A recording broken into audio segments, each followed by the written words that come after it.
Good morning, good morning, good morning. Do the right thing. Imagine when you hear that, do the right thing. I love the movie, but when people told me to do the right thing, a lot of times I was like, well, I watch tons of people out there, and I watch them not do the right thing, and good things happen. I watch people not be nice to people, and I don't see any exact reward of it. I don't see that a lot of times in life. I see people doing people wrong, and they just continue on. And sometimes I see that they get rewarded for it. So why should I do the right thing? And then I had a conversation the other day with a woman, and I said the word righteous, and she was like, oh, I don't want to be righteous. I said, well, tell me more. And she started talking about it. She's like, righteous people think that everybody else is wrong and they're right. I said, and so is the connotation with it. And it's amazing because I have a connotation with righteousness as self-righteousness. But if we take away the word self and we do righteousness, it's just right behavior. What's right behavior? It's knowing what to do in that moment. How can we know that? Well, that's the big challenge, right? And so why should I do the right thing?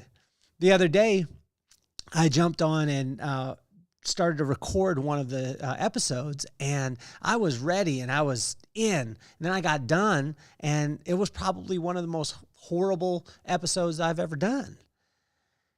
And I went to check it, which I never do, and guess what? The audio didn't work. And I believe it was because I was pushing it. I wasn't doing the right thing. What's the right thing? The right thing is being present in that moment, as opposed to trying to force things. The difference between what my pops used to say, trying and letting. When we're trying to do something, God can't work. When we're allowing him to do it, he can work. The corresponding proverb for the corresponding day, 3,000-year-old wisdom. It's Proverbs 11 today because it is March 11th, 2024, and we are talking about doing the right thing.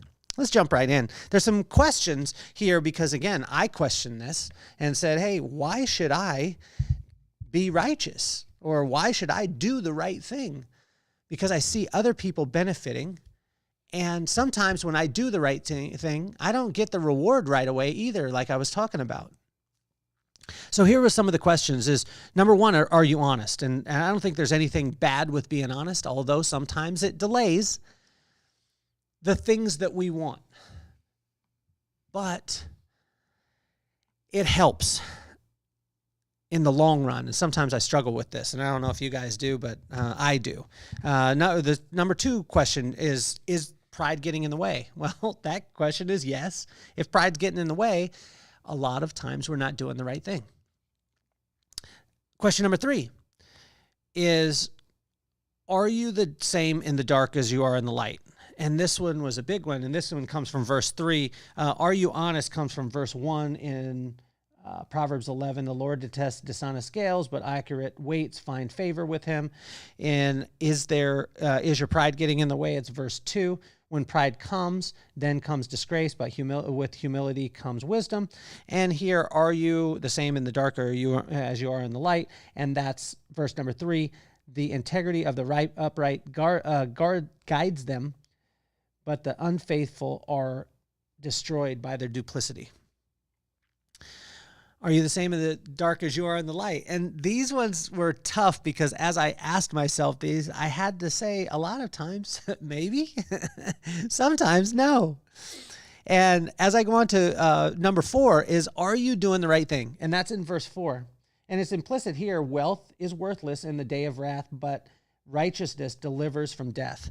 Are you doing the right thing? What is the right thing? It's just having a right relationship with God. What's a right relationship with God? It's just a present relationship with God. It's not through religion or rituals, but it's just taking the time and spending that time with him.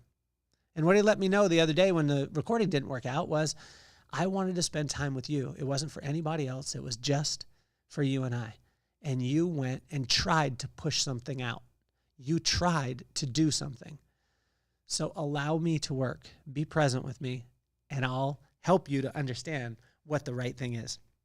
So in number 5 is, if talking about this, the questions about the righteousness, and then I just asked, like, what is righteousness? What is righteousness? Well, number one, righteousness is being blameless. In verse 5 and 6, it talks about this, and then it's being upright. So being blameless just means that you don't have to worry about anything. You're doing the right thing. You're doing right by people. How can you do that? By being present with them, understanding what their desires are, and doing right by them. And then being upright, meaning that everything's above board. And when you do this in relationships or business, it's unbelievable what can happen. And then I asked this morning, what are the benefits of righteousness? If I should be doing this takes a lot of work and it's going to delay what it is that I want. So how can I do this? And what I wanted to know was, what are the benefits? So in verse 7 through 11, it says, you create hope, you rescue people from trouble, you have knowledge, you prosper, and you bless others. Well, that starts to sound kind of nice as far as the benefits of it, and that comes from verse 7 through 11. And then I asked, like, okay, so if I know what righteousness is, what are the behaviors of righteousness? Because this righteous word has a tendency to push people away. And that's not what I want to do. I don't want to push people away when people say, oh, he's righteous, or he thinks he's righteous, or things like that. I'm not saying myself, but I'm saying in business, how can we be righteous in business? Well, if we break that word down, it's just right behavior. And right behavior is being present in that moment. The same thing for two different people doesn't always work. So here we go, behaviors of the righteous, or behaviors of righteousness. It's number one is understanding. Number two is trustworthiness. And that comes in verse 12 and 13. There it says, whoever derides their neighbor has no sense, but one who has understanding holds their tongue. A gossip betrays confidence, but the trustworthy person keeps a secret. Am I trustworthy? Am I gossiping? Do I take time to understand? Sometimes, not always. Okay, here we go. The comparison of righteousness and foolishness. Well, the opposite of righteousness is foolishness. And when I put that in perspective, I was like, oh, well, righteousness maybe doesn't sound that bad. Well, righteousness broken down is just right behavior. How can we have right behavior?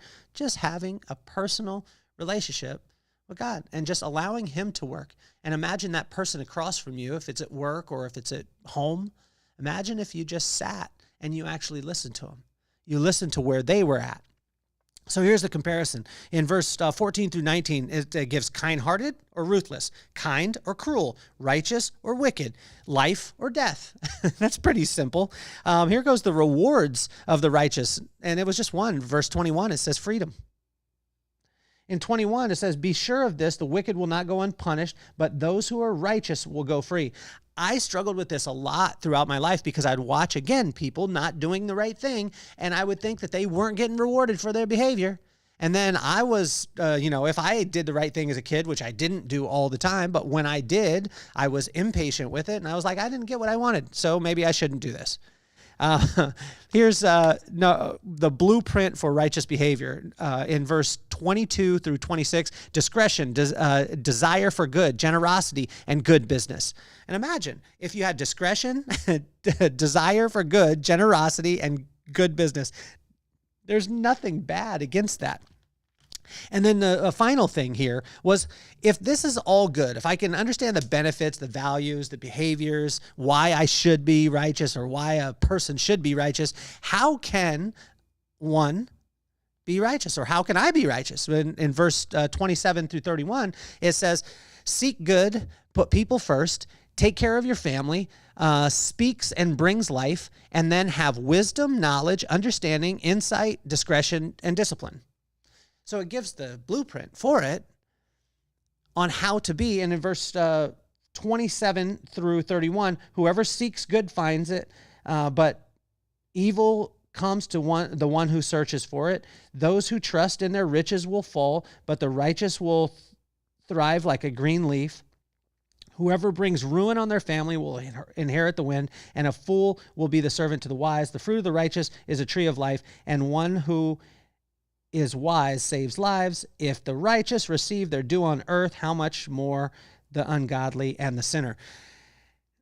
I still struggle with this one because I want to say not always. It's not always. I watch people that don't do the right thing. But then when I look at this, it helps me to realize that I have to have that understanding. I have to have the patience, and I have to have hope and faith that doing the right thing will bring the right results when it's his will, it's his plan, and it's his timing. My name is Kelly Cardenas. This was Proverbs 11, 3,000-year-old wisdom that could be applicable today. I'm officially off the hot seat. Peace, love, and self.